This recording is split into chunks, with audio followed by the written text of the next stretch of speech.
రోజు ప్రత్యేకంగా ఆంధ్రప్రభ ఆఫీస్ కి రావాలి అంటే ఖచ్చితంగా ఆయన ప్రేరణ ఏదో ఉంటుంది. ఎందుకు మీకు ఇలా అనిపించింది?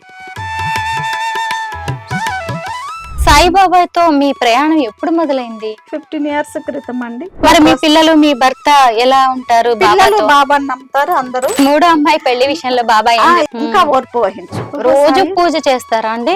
ప్రతిరోజు చేస్తాను. నువ్వు శబరివా కుచేలుడివా అంటాడు. మీ గుడి, అక్కడ జరిగే పూజలు, సేవల గురించి చెప్పండి. నిరంతరం సేవా కార్యక్రమాలు ఉంటాయి. అంటే మీరు బాబా పూజ ఒకటే చేస్తారా, మిగతా దేవుళ్ళ పూజలు కూడా చేస్తుంటారా? బాబానే నన్ను శివయ్య దగ్గర తీసుకెళ్ళి, నన్ను రామయ్య దగ్గర తీసుకెళ్ళి. అసలు మీరు ఏమనుకుంటున్నారు బాబాని? మా నాన్న, నా కొడుకు. ఒక మంచి పాట పాడతారా? తుమి సుందర రూపా. అందులో రుద్రాభిషేకం అనేది ఎందుకు వచ్చింది? సాయి సర్వదేవతా స్వరూపుడు. మీరు ఇలా చెప్తుంటే మీ ఫ్రెండ్స్ అందరు ఏమంటున్నారు? అసలు సాయిబాబా హిందువా ముస్లిమా అనేది చర్చ చాలా జరుగుతుంది. మీరేమంటారు? షిరిడి ఎన్నిసార్లు వెళ్ళొచ్చారండి? చాలా సార్లు వెళ్ళానండి. ఏమనిపిస్తుంది షిరిడి వెళ్తే మీకు? ఇది నా రాజ్యం అనుకుంటాను. ఏది మీకు అత్యంత సంతృప్తిని, అత్యంత సంతోషాన్ని కలిగించింది? మా ఇల్లు కొనుక్కోవడంలో బాబా దారి చూపించాడు. సాయి కోటి రాయడం వల్ల ఉపయోగాలు ఏంటి? అందరికీ నమస్కారం. నేను స్వరూప పొట్లపల్లి. సాయిబాబా తన జీవితమంతా ఫకీరుగానే బతికారు. ప్రజా జీవితంలోనే, ప్రజా సేవలోనే ఆయన గడిపారు. ఆయన ఇప్పుడు భౌతికంగా మనతో పాటు లేకపోయినా సాయిబాబా మహిమలు, సాయిబాబా సూక్తులు, సాయిబాబా నీతులు కోట్లాది మందిని ప్రభావితం చేస్తున్నాయి. ఆంధ్రప్రభ భక్తి ఛానల్లో బాబా వీడియోస్ చాలా మంచి స్పందన వస్తోంది. ఎంతో మంది భక్తులు ఆంధ్రప్రభ ఆఫీస్ కి ఫోన్ చేసి సాయిబాబాతో తమ అనుబంధాన్ని, సాయిబాబా లీలను, ఆయన మహిమలను పంచుకోవడానికి ముందుకొస్తున్నారు. ప్రస్తుతం నాతో పాటు హైదరాబాద్ లోని వందనాపురి కాలనీకి చెందిన అరవ సరోజ గారు ఉన్నారు. ఆవిడైతే మా ఆఫీస్ కి ఫోన్ చేసి నేను వస్తాను, సాయిబాబా గురించి ఎంతో చెప్పాల్సింది ఉంది, ఇంకా కోట్లాది మందికి ఆయన సూక్తులు, నీతులు చేరాలి అని చెప్పి మాకు ఫోన్ చేశారు. చెప్పినట్టుగానే ఆవిడ ఇప్పుడు మా ఆఫీస్ కి వచ్చారు. ప్రస్తుతం మన స్టూడియోలో నాతో పాటు రెడీగా ఉన్నారు. అసలు ఆవిడ వచ్చినప్పటి నుంచి బాబా బాబా బాబా గురించి ఎన్ని చెప్తూ ఉన్నారో. అయితే ఆవిడతో ఇంటర్వ్యూలోకి వెళ్లే ముందు నేను ఇంకొక ఇంట్రెస్టింగ్ విషయం చెప్తాను. ఈ పుస్తకం చూశారు కదా ఎంత పెద్దగా ఉందో, నేటి సాయి భక్తుల గాథలు అనేది. ఇది ఒక పెద్ద పుస్తకం అండి. దీంట్లో సాయిబాబా గారి గాథలు రాశారు, ఆయన చేసిన మహిమలు, లీలలు రాశారు. ఇందులో 5 పేజీలు సరోజ గారి గురించి రాశారు.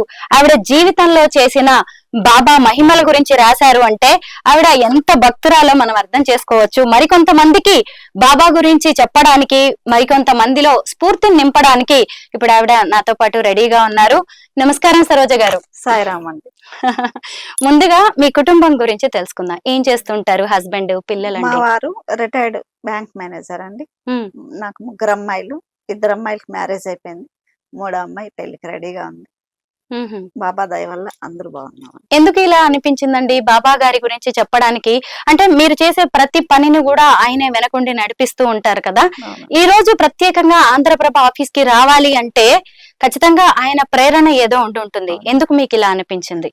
నాకు కొన్ని ప్రాబ్లమ్స్ వచ్చినప్పుడు ఒక భర్త అయినా, తల్లిదండ్రులు, అన్నదమ్ములు, ఎంతోమంది ఫ్రెండ్స్ ఉంటారు కదండి, ఎవరు అవి తీర్చలేదండి.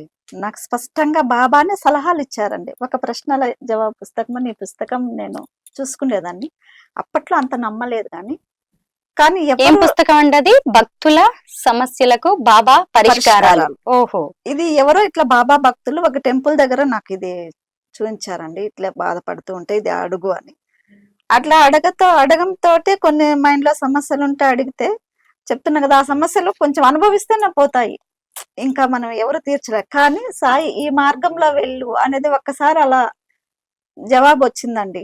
అలా చాలా సమస్యలు ఇందులో అడిగి, చాలా పెద్ద పెద్దవి కూడా, ముందు ముందు ఏం జరగబోతాయని కూడా ఇందులో నుంచి నేను తెలుసుకొని జాగ్రత్త వహించాను. జాగ్రత్త వహించడం కూడా చాలా కాలానికి ఏం జరుగుతాయని నిర్లక్ష్యం చేశాను. తర్వాత లేదు ఇవన్నీ తప్పకుండా జరుగుతున్నాయి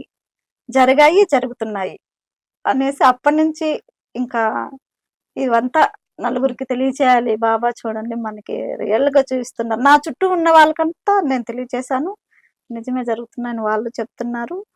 ఇప్పటి వరకు ప్రతి ఒక్కటి నేను ఈ పుస్తకం అడగంది నేను ఏ పని చేయనండి. అంటే ఇవాళ ఆఫీస్ కి రావాలా అని అడిగారా బాబా గారిని? అడిగానండి. చెప్పారండి. నీ చుట్టూ ఎంతో మంది దుష్టులుంటారు. వాటినంతా దాటుకొని నువ్వు వెళ్ళాలి. నీ వెనక నేనుంటానని తెలియజేశారండి. ఆ దుష్టులంటే భయమేస్తుంది బావా అని. నేనున్నాను కదా అన్నారండి. ఇంక మీరుంటే ఎంతమంది దుష్టులనైనా మహంకాళిలాగా తొక్కొని వెళ్ళిపోతానని వచ్చాను. ఎంతో సంతోషంగా, అంటే దీని ద్వారా ఇంకేదో మంచి జరగబోతోంది ఖచ్చితంగా. బాబా గారు ఇంకేదో సంకల్పంతో ఉన్నారు నాతో ఆ కార్యం చేయించడానికి అని అనుకునే కదా మీరు ఇక్కడ దాకా వచ్చారు. పిల్లలకి పెళ్లిళ్ళు అయ్యాయా అండి? 2 అమ్మాయిలకి అయిందండి. మా అమ్మాయిలు అందరూ సాఫ్ట్వేర్లే. ఇంకా 3వ అమ్మాయి చూస్తున్నాము. మా అమ్మాయి పెళ్లిళ్ళు కూడా నేను బాబాని ఫస్ట్ అమ్మాయికి కుదుర్చుకున్నాక అడిగానండి. అంతకు ముందు అడగడం తెలియదండి. అప్పుడంతా బాబాతో ఉండింది కానీ బాబా అని ఎప్పుడో టెంపుల్కి వెళ్ళి అలా దండం పెట్టుకొని అలా వచ్చేసేదాన్ని. పుస్తకంలో అడగాల అని తెలియదండి అప్పుడు నాకు. పుస్తకం కూడా ఉంది అని తెలుసు కానీ అడగాలి అందులో ఏమొస్తుంది అనుకునేదాన్ని. బాగా అది సంబంధం కుదుర్చుకొని ఓకే చెప్పేసి కొంతకాలం జర్నీ చేస్తుంటే పెళ్లి కాకముందు చాలా ప్రాబ్లమ్స్ వచ్చాయండి. ఆ ప్రాబ్లమ్స్ వచ్చినప్పుడు ఎటు ఇంకా నేను అప్పుడు కుదుర్చుకుంటే ముందు ఇట్లా శాస్త్రం చెప్తారండి, జాతకాలు వాళ్ళ దగ్గరికి వెళ్ళి అడిగానండి. ఆ సంబంధం మా అమ్మాయి కుదుర్చుకోనా బాగానే ఉంటుందా? బాగుంటుంది, కుదుర్చుకొని అప్పుడు 10 రూపీస్ ఇస్తే చెప్పేవాళ్ళండి. అది నేను రోజు 10 సార్లు వెళ్ళి 100 రూపాయలు కూడా పోతే పోనీ అంత మంది దగ్గర చూసి అందరూ బాగుంది చేసుకో మా అమ్మాయిని ఇయ్యొచ్చు అని చెప్పారు. కానీ అది కుదుర్చుకుంది మొదలు ఒక్కటే గొడవలండి. అబ్బాయి అయితే చాలా మంచోడు, మాకే మాటలు కుదరట్లేదు. అబ్బాయి అయితే మంచోడు, మా చుట్టాల అబ్బాయి, మా సొంతం మా ఇంట్లో ఉన్న అబ్బాయి లాగే మాలు చాలా మంచోడు. కానీ కొన్ని మాటలు కుదరట్లేదు, గొడవలు మిస్అండర్స్టాండింగ్ వచ్చాయి. అప్పుడు ఎక్కడ అన్ని శాస్త్రాలు ఇట్లా చెప్తారు, ఈ చేతిలో చిల్లక శాస్త్రం అంతా అట్లా చెప్తారు అని ఒక రోజు పూజ చేస్తుంటే ఈ పుస్తకం దేవుడి రూమ్ లో ఉంటే అప్పుడు బాబాని అడుగుదామని చూశానండి. ఇప్పుడు గుర్తుకొచ్చాడా ఈ ఫకీరు, చేసిన తప్పుకు అనుభవించు అన్నారండి. అయ్యో ఇదేంటి సాయి, నాకు ఐడియానే రాలేదు మిమ్మల్ని అడగాలని.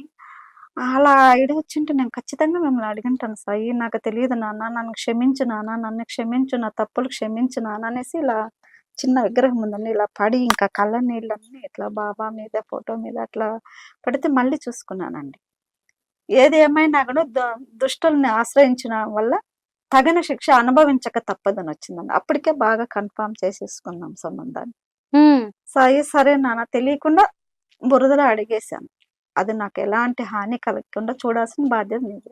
లేదు నాన్న, అల్లుడు మంచిగా ఉన్నాడు, అంత మంచిగా ఉంది, అందులో ఏదైనా దోషాలు ఉంటే తీసి నాకు క్షమించి ఇంక నుంచి మిమ్మల్ని అడగకుండా నేను ఏ పని చేయను, ఇంక నుంచి ఏది కానీ మిమ్మల్ని అడగకుండా నేను చేయను సాయి అని క్షమాపణ వేసుకుంటే సరే తగిన శిక్ష విధింపబడను. అంటే లైఫ్ లాంగ్ శిక్ష కాదు, నువ్వు తప్పు చేసినావు, వద్దు తీపి ఎక్కువ తింటావా దగ్గొస్తుందని అమ్మ ఒక దెబ్బ కొడుతున్నది, తగిన శిక్ష కానీ కొడుతూనే ఉండదు కదా.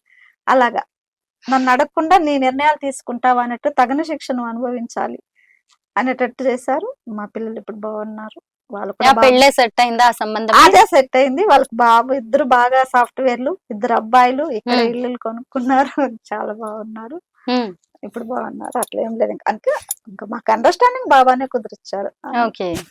2వ అమ్మాయి కూడా అలాగే చూసాను. కొత్త సంబంధం ఎలా నానా కుదరట్లేదు, భయం వేస్తుంది, ఎవరికన్నా బయట వాళ్ళకి పిల్లని వెళ్ళంటే ఎట్లా నానా అని భయపడేదాన్ని. నువ్వు ఊహించనిది వస్తుంది అనేవారు.